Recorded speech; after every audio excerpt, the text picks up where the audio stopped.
नमस्कार बच्चों, कैसे हैं आप सब। आशा करती हूँ आप सभी अच्छे होंगे, स्वस्थ होंगे, खुश होंगे और अपनी पढ़ाई भी अच्छे से कर रहे होंगे। तो जैसा कि आप सभी जानते हैं, मैं हूँ आपकी हिंदी की अध्यापिका और मैं स्वागत करती हूँ आप सभी का आईसीटी वर्चुअल क्लासरूम में। और आज हम यहाँ पर एकत्रित हुए हैं पढ़ने के लिए क्लास 6 की हिंदी। क्लास 6 की हिंदी में हम यहाँ पर पढ़ रहे हैं अपने हिंदी व्याकरण का टॉपिक सर्वनाम। तो आप देख रहे हैं सर्वनाम क्या है, सर्वनाम की परिभाषा क्या है, ये हमने अपने लास्ट सेशन में पढ़ा था कि किसे कहते हैं सर्वनाम।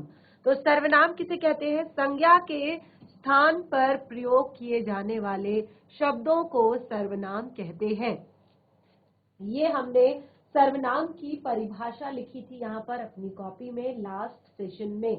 और उसके बाद हमने यहाँ पर मैंने आपको बताया भी था कि क्यों हम सर्वनाम शब्दों का प्रयोग करते हैं संज्ञा के स्थान पर। जैसे मैंने आपको यहाँ पर एग्जाम्पल बताया था कि सुमित अच्छा लड़का है, सुमित कक्षा में प्रथम आता है, सुमित गुरुजनों का आदर करता है, सुमित अपने माता पिता का सम्मान करता है, सुमित सबसे प्रेम और स्नेह के साथ रहता है। तो देखिए यहाँ पर हमने सुमित सुमित सुमित सुमित यानी कि जो एक ही शब्द है, एक ही नाम है, वो बार बार रिपीट हो रहा है, जिससे कि ये बिल्कुल भी अच्छा नहीं लग रहा है एक तरह से। तो इसी के लिए हमने कहा कि अगर हम इसकी जगह पर सर्वनाम शब्दों का अगर हम प्रयोग करें तो ये ज्यादा इफेक्टिव होगा, ज्यादा प्रभावशाली होगा कोई भी वाक्य जब हम बोलेंगे। तो यहाँ पर मैंने आपको बताया कि बहुत सारे अलग अलग तरह के सर्वनाम शब्द होते हैं और उन सभी सर्वनामों को हमने यहाँ पर 6 भेदों में बांटा। 6 के 6 भेद मैंने आपको लिखवाए। पुरुषवाचक सर्वनाम, निश्चयवाचक सर्वनाम, अनिश्चयवाचक सर्वनाम, संबंधवाचक सर्वनाम, प्रश्नवाचक सर्वनाम और निजवाचक सर्वनाम। तो इसमें हम सबसे पहले जो हमारा पिछला सेशन था उसमें हमने यहाँ पर पुरुषवाचक सर्वनाम जो हमारा पहला भेद था इस पर हम डिस्कस कर रहे थे। और देखिए बाकी के 5 भेद जो है वो हमारे शेष है। तो लास्ट सेशन में हमने पुरुषवाचक सर्वनाम पढ़ा था। तो एक बार मैं चाहती हूँ कि जिन जिन बच्चों ने नोट किया है जो लास्ट सेशन में हमने पुरुषवाचक सर्वनाम लिखा तो हैंड रेज कर लीजिए एक बार। जिन बच्चों ने लास्ट सेशन में नोट किया था पुरुषवाचक सर्वनाम को, किस किस ने नोट किया था अपनी कॉपी में? मैं देख पा रही थी काफी सारे बच्चे नोट डाउन कर रहे थे, काफी सारे बच्चे लिख रहे थे। पुरुषवाचक सर्वनाम जो हमने यहाँ पर पढ़ा था, यस, काफी सारे बच्चे हैं जिन्होंने नोट डाउन किया है। तो क्या परिभाषा थी पुरुषवाचक सर्वनाम की? क्या पढ़ा हमने पुरुषवाचक सर्वनाम में? पुरुषवाचक सर्वनाम में हमने पढ़ा कि जिन सर्वनाम शब्दों का प्रयोग वक्ता अपने लिए और सुनने वाले व्यक्ति के लिए और किसी अन्य व्यक्ति के लिए प्रयोग करता है उन्हें पुरुषवाचक सर्वनाम कहते हैं। वक्ता अपने लिए, सुनने वाले के लिए और तीसरे व्यक्ति के लिए प्रयोग करता है उसे पुरुषवाचक सर्वनाम कहते हैं। जैसे मैं, हम, वे, वह, तुम, तुमसे, उसे, उसको, आप, आपसे, आपने आदि, ये सब क्या है? आपके पुरुषवाचक सर्वनाम है। तो इसमें आप देख रहे हैं कि 3 तरह के सर्वनाम शब्दों का प्रयोग हो रहा है, वक्ता के लिए, श्रोता के लिए और किसी अन्य के लिए। तो इसी तरह से हमने यहाँ पर इसका एक एग्जाम्पल दिया था कि मैंने तुमसे कल ही कहा था कि उसे आज बुला लेना। तो इस तरह से मैंने शब्द का प्रयोग हमने वक्ता के लिए किया, तुमसे शब्द का प्रयोग हमने सुनने वाले के लिए किया और उसे शब्द का प्रयोग हमने किसी अन्य तीसरे जिसके बारे में बात की जा रही है उसके लिए किया। इसी के आधार पर, क्योंकि इसे 3 तरह के सर्वनाम शब्द हैं, तो इसी के आधार पर हमने यहाँ पर वक्ता, श्रोता और अन्य के आधार पर, वक्ता, श्रोता और अन्य के आधार पर हमने पुरुषवाचक सर्वनाम के 3 भेद आपको बताए थे। और मैंने आप लोगों से कहा था कि घर से बिल्कुल एक इसी प्रकार का चित्र बनाएंगे, ताकि क्या होगा, जब भी आप अपनी नोटबुक खोलेंगे तो आपको लगेगा कि हाँ इसमें कुछ इंटरेस्टिंग है, इसमें कुछ हमने पढ़ा है। तो किसने इस तरह से कॉपी में नोट डाउन किया? किसने इस तरह का चित्र बनाया अपनी कॉपी में? किसने इस तरह से लिखा? मैंने बताया था पुरुषवाचक सर्वनाम के 3 भेद और कुछ इस तरह से मैंने लिखने के लिए आप लोगों से कहा था। प्रथम पुरुष, उत्तम पुरुष, मध्यम पुरुष और अन्य पुरुष। तो इस तरह का एक चित्र मैंने आप लोगों को बनाने के लिए कहा था। तो ये तीन भेद, उत्तम पुरुष जिसको हम कहते हैं फर्स्ट पर्सन जो वक्ता होता है, मध्यम पुरुष जिसको हम कहते हैं सेकंड पर्सन जो श्रोता होता है, अन्य पुरुष जिसको हम कहते हैं थर्ड पर्सन जिसके बारे में हम बात कर रहे होते हैं। तो ये तीन भेद मैंने पुरुषवाचक सर्वनाम के आपको लास्ट सेशन में बताए थे और मैं आशा करती हूं कि यहां तक सब बच्चों ने अच्छे से अपनी कॉपी में लिख भी लिया था। और इसके बाद भी हमने जो यहाँ पर पढ़ा था कि किसे कहते हैं अब उत्तम पुरुषवाचक, उत्तम पुरुषवाचक किसे कहते हैं, यानी कि जो वक्ता के बारे में बात की जाती है, यानी कि जिन सर्वनाम शब्दों का प्रयोग वक्ता अपने लिए करता है उसे कहते हैं उत्तम पुरुषवाचक सर्वनाम। जिन सर्वनाम शब्दों का प्रयोग वक्ता अपने लिए करता है उसे कहते हैं उत्तम पुरुषवाचक सर्वनाम। तो जैसे मैंने यहाँ पर आपको बताया था, देखिए ये आपने नोट डाउन किया होगा सभी ने, ये परिभाषा आपने नोट डाउन की होगी कि जो सर्वनाम शब्दों का प्रयोग बोलने वाला व्यक्ति अर्थात वक्ता अपने लिए करता है उसे उत्तम पुरुषवाचक सर्वनाम कहते हैं। जैसे मैं, मेरा, हम, हमारा, हमने, मैंने आदि। ठीक है, तो इस तरह से ये सारे जो है ये आपके उत्तम पुरुषवाचक, यानी कि जो वक्ता अपने लिए प्रयोग कर रहा है वो है उत्तम पुरुषवाचक सर्वनाम। उसके बाद देखिए मैंने इसके दो एग्जाम्पल आपको लिखवाए थे यहाँ पर। जैसे मैं कक्षा छठी का छात्र हूँ, सभी ने नोट डाउन किया है ना अपनी कॉपी में। मैं कक्षा छठी का छात्र हूँ, हमारी कक्षा कल पिकनिक पर जाएगी, या हमारी कक्षा के छात्र कल पिकनिक पर जाएंगे। ठीक है, तो हमारी और मैं ये दोनों ही शब्द उत्तम पुरुषवाचक के हैं। उसके बाद हमने दूसरा यहाँ पर आपको बताया था मध्यम पुरुषवाचक सर्वनाम।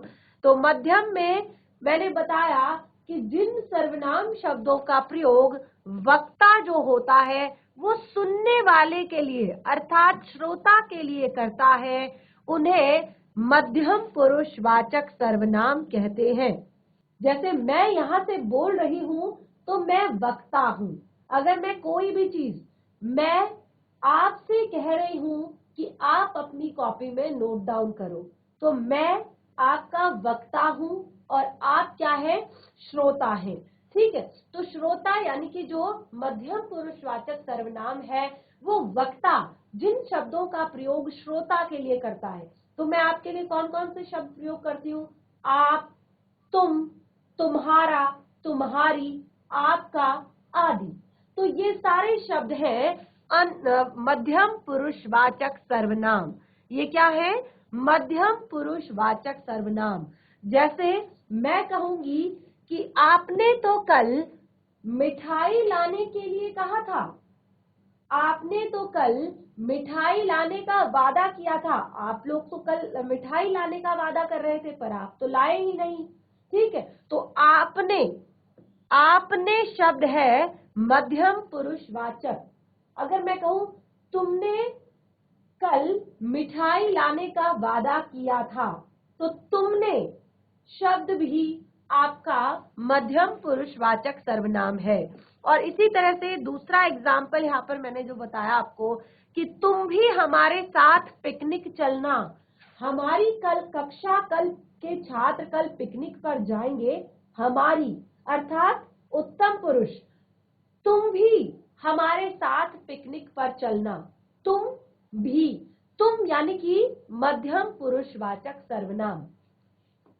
उसके बाद मैंने यहाँ पर नंबर थर्ड जो है आपको ये हमारा शेष रह गया था और यहाँ तक हमने अच्छे से नोटबुक पे नोट डाउन भी किया था और समझा भी था।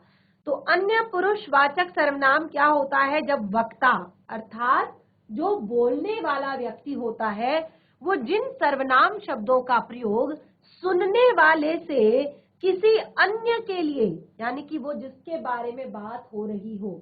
जैसे मैंने आपको बताया, मैंने तुमसे कल ही कहा था कि उसे आज बुला लेना। मैंने, ये वाला एग्जाम्पल मैंने कहा था कि सभी नोट डाउन करेंगे, अच्छे से कहा था ना। तो ये सेंटेंस मैंने लिखवाया कि मैंने तुमसे कल ही कहा था कि आज उसे बुला लेना। मैंने तुमसे, मैंने हो गया आपका उत्तम पुरुष, तुमसे हो गया आपका मध्यम पुरुष, उसे हो गया आपका अन्य पुरुष। यानी कि जो दो आदमी किसी तीसरे के बारे में जब बात करते हैं तो उस तीसरे वाले के लिए वो जिन सर्वनाम शब्दों का प्रयोग करते हैं उन्हें कहते हैं अन्य पुरुषवाचक सर्वनाम। जैसे वह, ठीक है, मोहन ने कहा कि, मैंने तुमसे कहा कि उसे आज बुला लेना। वह, वे, उसने, उन्होंने, उसे आदि। तो ये सारे हैं अन्य पुरुषवाचक सर्वनाम के एग्जाम्पल। यहां तक आप सभी ने नोट डाउन किया था, इसके बाद का नहीं किया था तो इसके बाद का भी साथ के साथ नोट डाउन करते रहें। सारी चीजें आपको नोट डाउन जरूर करनी है, क्योंकि जब भी मैं आप लोगों से कुछ पूछती हूँ तो आप लोग बिल्कुल भी आंसर नहीं दे पाते हैं, बिल्कुल भी नहीं बता पाते, क्योंकि आप ना तो यहाँ पर इसे नोट डाउन करते हैं और ना ही घर पर जाकर उसे रिवाइज करते हैं। तो देखिए, इसीलिए मैं आपको कहती हूँ कि बार बार आपको नोट डाउन भी करना है। तो इस तरह से हमारा पुरुषवाचक सर्वनाम, यानी कि सर्वनाम का पहला भेद क्लियर होता है। तो सभी को क्लियर हुआ सर्वनाम का पहला भेद। ऐसा नहीं है कि अगर आप लोग को समझ नहीं आया तो आप जीआईसी बाग वाला कोई भी एक बच्चा जाकर माइक लेगा। Ma'am good morning. Very good morning. तो बच्चे, हम क्या पढ़ रहे हैं यहाँ पर? अन्य पुरुष। अन्य पुरुष, या एक पूरा जो हम टॉपिक पढ़ रहे हैं उसका नाम क्या है? कौन सा टॉपिक पढ़ रहे हैं हम यहाँ पर? क्योंकि आप लोग शुरुआत से बैठे हैं और लास्ट सेशन में भी आप लोग बैठे थे क्लास में। तो ये पूरा टॉपिक जो हम यहाँ पर पढ़ रहे हैं, ये कौन सा टॉपिक है? क्या नाम है इसका? सर्वनाम। Very good. सर्वनाम हम यहाँ पर पढ़ रहे हैं और सर्वनाम के भेदों को हम यहाँ पर डिस्कस कर रहे हैं। तो कितने भेद बताए मैंने सर्वनाम के? 3। बच्चे, सर्वनाम के मैंने आपको 6 भेद बताए। कौन कौन से 6 भेद बताए एक बार मैं आपको बता देती हूँ यहाँ पर। इसीलिए मैं आप लोगों से कहती हूँ कि आप लोगों को नोट डाउन भी करना है साथ के साथ, ठीक है ना? साथ के साथ आपने नोट डाउन भी करना है। तो देखिए, ये 6 भेद मैंने आप लोगों को सर्वनाम के बताए थे। कौन से? पुरुषवाचक सर्वनाम, निश्चयवाचक सर्वनाम, अनिश्चयवाचक सर्वनाम, संबंधवाचक सर्वनाम, प्रश्नवाचक सर्वनाम और निजवाचक सर्वनाम, जिसमें से अभी हम पढ़ रहे हैं पुरुषवाचक सर्वनाम। पहला भेद हम यहाँ पर पढ़ रहे हैं पुरुषवाचक सर्वनाम, जिसमें हमने पुरुषवाचक सर्वनाम की परिभाषा पढ़ी और मैंने आपको ये बताया कि पुरुषवाचक सर्वनाम भी 3 तरह का होता है, क्योंकि इसमें 3 तरह के सर्वनाम शब्दों का प्रयोग किया जाता है। क्या आप बता सकते हैं वो 3 तरह के सर्वनाम शब्द कौन कौन से होते हैं? बच्चे, आपके सामने लिखा गया है कि जिसमें एक जो सर्वनाम शब्द होता है वो वक्ता अर्थात बोलने वाले के लिए, एक जो सर्वनाम शब्द होता है श्रोता अर्थात सुनने वाले के लिए, एक जो सर्वनाम शब्द होता है वो किसी अन्य व्यक्ति अर्थात जिसके बारे में बात हो रही है उसके लिए प्रयोग किया जाता है। तो उसके आधार पर हमने पुरुषवाचक सर्वनाम के यहाँ पर 3 भेद बताए। एक बार पढ़कर बताइए इन तीनों भेदों को। मध्यम पुरुष, अन्य पुरुष। उत्तम पुरुष वाचक सर्वनाम, मध्यम पुरुष वाचक सर्वनाम और अन्य पुरुष वाचक सर्वनाम। ये पुरुषवाचक सर्वनाम के 3 भेद हैं। तो समझ आ गया आपको ये? Yes ma'am. तो एक बार उत्तम पुरुषवाचक सर्वनाम जो है, इसके आप कुछ उदाहरण बता सकते हैं कि क्या होते हैं उदाहरण उत्तम पुरुषवाचक के? जैसे यस, हम, हमारा, मेरा आदि। Very good. नाम क्या है आपका? आकाश। क्लैप करेंगे सभी आकाश के लिए। बहुत अच्छा होकर उसने आंसर दिया और मैं शुरुआत से देख पा रही हूँ कि जीआईसी बागवाला के बच्चे काफी अच्छे से नोट डाउन भी कर रहे हैं और अभी मुझे क्लियर भी हो गया कि वो लोग पढ़ रहे हैं और समझ रहे हैं। बच्चा कोई भी डाउट होता है तो जरूर हैंड रेस करके पूछ ले और सारी चीजें जो भी पढ़ाई जाती है उसे नोट डाउन करें। बैठ जाइए आकाश। आगे बढ़ते हैं। इस तरह से हमारा पुरुषवाचक सर्वनाम जो टॉपिक था यानी कि भेद जो है हमारा पहला, वो हमारा क्लियर होता है। अब हम बढ़ेंगे आगे और उसमें हम पढ़ेंगे यहाँ पर जो अगला भेद है। देखिए इसमें और भी काफी सारे एग्जाम्पल्स हैं लेकिन अभी आप इतने ही एग्जाम्पल नोट कीजिए सबसे पहले। तो अगले भेद की तरफ हम आगे बढ़ते हैं क्योंकि कंफ्यूज यहाँ पर हमने आपको नहीं करना है किसी भी चीज के लिए। जितना आपने लिखा है उसको ही घर पर अच्छे से पढ़ें तो आपको अच्छे से क्लियर होगा। अगला भेद है हमारा दूसरा, निश्चयवाचक सर्वनाम।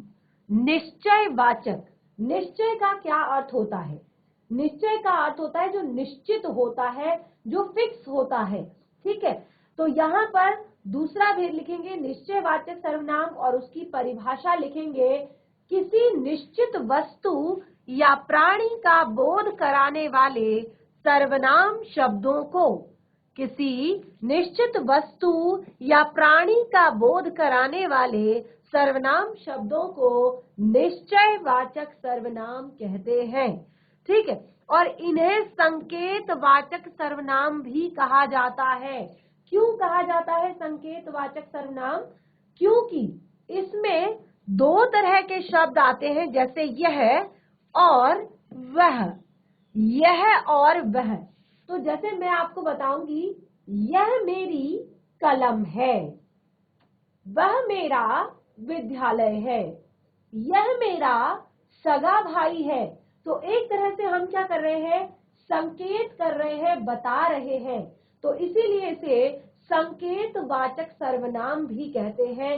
तो नाम से ही आपने बहुत ज्यादा आपको रटने की जरूरत नहीं है। आगे के भेद जब आप पढ़ेंगे तो आपको जो इसके नाम है, जैसे दूसरा भेद है पुरुषवाचक में हम क्या कर रहे थे? किसी एक व्यक्ति, चाहे वो वक्ता हो, चाहे वो श्रोता हो, चाहे वो अन्य व्यक्ति हो, एक व्यक्ति के बारे में बात कर रहे थे। निश्चयवाचक में हम बात कर रहे हैं जो निश्चित वस्तु या प्राणी का बोध करा रहा है। जैसे मैं कहती हूँ कि यह मेरी कलम है, यह मेरी घड़ी है, ठीक है, यह मेरा पुस्तक है, यह मेरा स्कूल बैग है, वह मेरा विद्यालय है, वह मेरा घर है।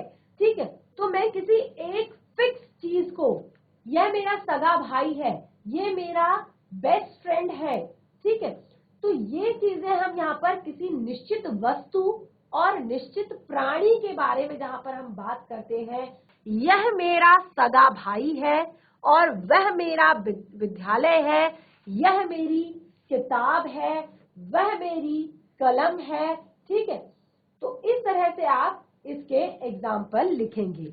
उसके बाद आप देखिए यहाँ पर यह और वह, यह और वह सर्वनाम निश्चित व्यक्ति और वस्तु का बोध करा रहे हैं।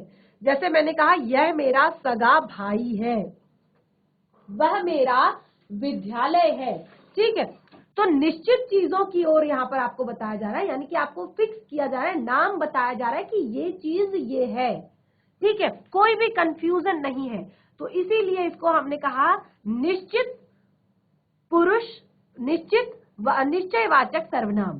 तो ठीक है, इसमें आप और भी बहुत सारे एग्जाम्पल लिख सकते हैं, जैसे यह तुम्हारी पुस्तक है, यह तुम्हारी पुस्तक है। तो इसमें यह जो शब्द है ये क्या कर रहा है? निश्चित वस्तु का बोध करा रहा है, तो इसीलिए इसको कहा है निश्चयवाचक सर्वनाम।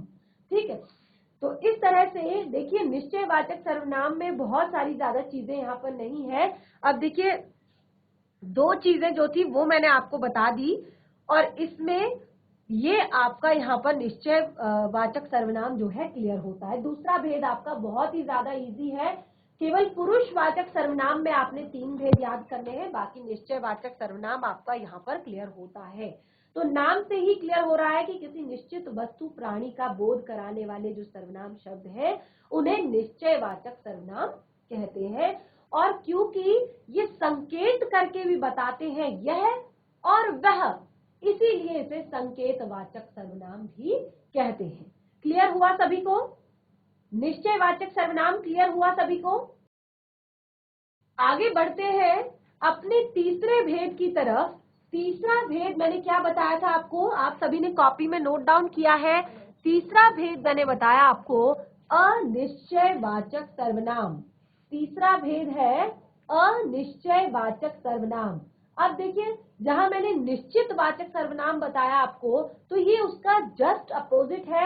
यानी कि यहाँ पर आपको नहीं पता कि निश्चित व्यक्ति, निश्चित वस्तु, निश्चित प्राणी क्या है, आपको नहीं पता, इसीलिए इसको कहा है अनिश्चित वाचक सर्वनाम। यहाँ पर कुछ भी फिक्स नहीं है। जैसे मैंने कहा बाहर कोई खड़ा है, बाहर कोई खड़ा है, तो अब देखिए हमें नहीं पता कि बाहर कौन खड़ा है, ठीक है। दूध में कुछ गिरा है या दाल में कुछ काला है, अब कुछ क्या है वो हमें नहीं पता, हमें निश्चय नहीं है, कंफर्म नहीं है कि वो क्या गिरा हुआ है, क्या पड़ा हुआ है, क्या काला है या कौन खड़ा है, ठीक है। तो इसीलिए इसको कहा अनिश्चय या अनिश्चित वाचक सर्वनाम। तीसरा भेद लिखेंगे परिभाषा के साथ, जिन सर्वनाम शब्दों से किसी अनिश्चित प्राणी, यानी कि अनिश्चित नहीं, आप इसको निश्चित लिखेंगे कि जिन सर्वनाम शब्दों से किसी निश्चित प्राणी या वस्तु का बोध न होता है या नहीं होता है, ठीक है। क्या लिखेंगे? जिन सर्वनाम शब्दों से किसी निश्चित प्राणी या वस्तु का बोध नहीं होता है, यानी कि हमें फिक्स नहीं होता है, कंफर्म नहीं होता है कि क्या है, इसीलिए हम उसको कहते हैं अनिश्चित वाचक सर्वनाम। अनिश्चित वाचक सर्वनाम हम उसे कहते हैं। और उसके एग्जाम्पल है कुछ या कोई, कुछ या कोई। जैसे अब देखिए हम क्या कहते हैं, जब हमारे घर की बेल बजती है तो हम कहते हैं दरवाजे पर कोई आया है, दरवाजे पर कोई आया है। तो ये जो कोई शब्द है ये अनिश्चयवाचक सर्वनाम है। सर्वनाम है क्योंकि ये किसी व्यक्ति वस्तु के लिए संज्ञा के स्थान पर प्रयोग किया जा रहा है, और अनिश्चित वाचक है क्योंकि हमें नहीं पता है कि कौन है। हम कहते हैं कि दरवाजे पर कोई आया है, ठीक है, दूध में कुछ गिरा है या दाल में कुछ काला है। तो ये सारे एग्जाम्पल, ये सारे उदाहरण क्या है? अनिश्चित वाचक सर्वनाम के हैं। तो ये तीनों उदाहरण आप नोट करेंगे, तीनों एग्जाम्पल आप नोट करेंगे अपनी कॉपी में। और मैं देख पा रही हूँ कि बच्चे काफी अच्छे से नोट डाउन भी कर रहे हैं, तो बच्चे इसको घर पर जाकर रिवाइज भी करेंगे साथ साथ। तो यहाँ पर हमारा जो तीसरा भेद है ये भी अच्छे से क्लियर हो चुका है। सभी को समझ आया अनिश्चित वाचक? देखिए निश्चित वाचक के जस्ट अपोजिट है ये, निश्चित वाचक के जस्ट अपोजिट है। निश्चित में हमने कहा हमें फिक्स होता है प्राणी और वस्तु या स्थान के बारे में, और इसमें हमें कुछ भी फिक्स नहीं होता प्राणी वस्तु के बारे में। तो जैसे हमने कहा दूध में कुछ गिरा है, हमें नहीं पता है कि क्या गिरा है। दरवाजे पर कोई आया है, हमें नहीं पता कि कौन आया है। दाल में कुछ काला है, हमें नहीं पता कि दाल में क्या काला है। समझ आया सभी को? अनिश्चयवाचक सर्वनाम सभी को क्लियर हुआ? Yes, very good. एक बार में हैंड रेज करेंगे कि यस मैम हमें क्लियर होता है। और साथ के साथ नोट डाउन भी करते रहे, क्योंकि जब तक मैं यहाँ पर आप लोग को लिखवाती हूँ या एक्सप्लेन करती हूँ तो साथ के साथ आप लिखते भी रहें, क्योंकि एक्स्ट्रा हमारे पास इतना टाइम नहीं होता है कि हम उसे नोट डाउन करें। अगला हमारा नंबर 4, चौथा भेद। 3 भेद यहाँ पर क्लियर हो चुके हैं। चौथा भेद जो मैंने आप लोगों को नोट कराया था वो था संबंध वाचक सर्वनाम। संबंध वाचक सर्वनाम क्या होते हैं? संबंध वाचक सर्वनाम, देखिए, जिन सर्वनाम शब्दों से किसी दूसरे संज्ञा या सर्वनाम, यहां पर आप संज्ञा भी लिख सकते हैं और सर्वनाम तो है ही, जिन सर्वनाम शब्दों से यहां पर किसी दूसरे संज्ञा या सर्वनाम शब्दों से संबंध बताने का जो काम करते हैं शब्द, उन्हें संबंधवाचक सर्वनाम कहते हैं। तो ये आप परिभाषा नोट कीजिए, नोट डाउन कीजिए, उसके बाद एग्जाम्पल हम यहाँ पर लिखते हैं। जिन सर्वनाम शब्दों से किसी दूसरे संज्ञा या सर्वनाम में संबंध होने का बोध होता है, यानी कि एक सर्वनाम शब्द है, वो आपके वाक्य में आए हुए दूसरे संज्ञा या सर्वनाम शब्द से क्या कर रहा है? संबंध बता रहा है, तो इसीलिए उसको संबंधवाचक सर्वनाम कहेंगे। एग्जाम्पल देखिए, जो और जैसा। जो और जैसा, जो मेहनत करेगा, जो मेहनत करेगा वह पास होगा। पास होगा, जो मेहनत करेगा वह पास होगा। ठीक है, इसी तरह से दूसरा एग्जाम्पल, जो करेगा सो भरेगा।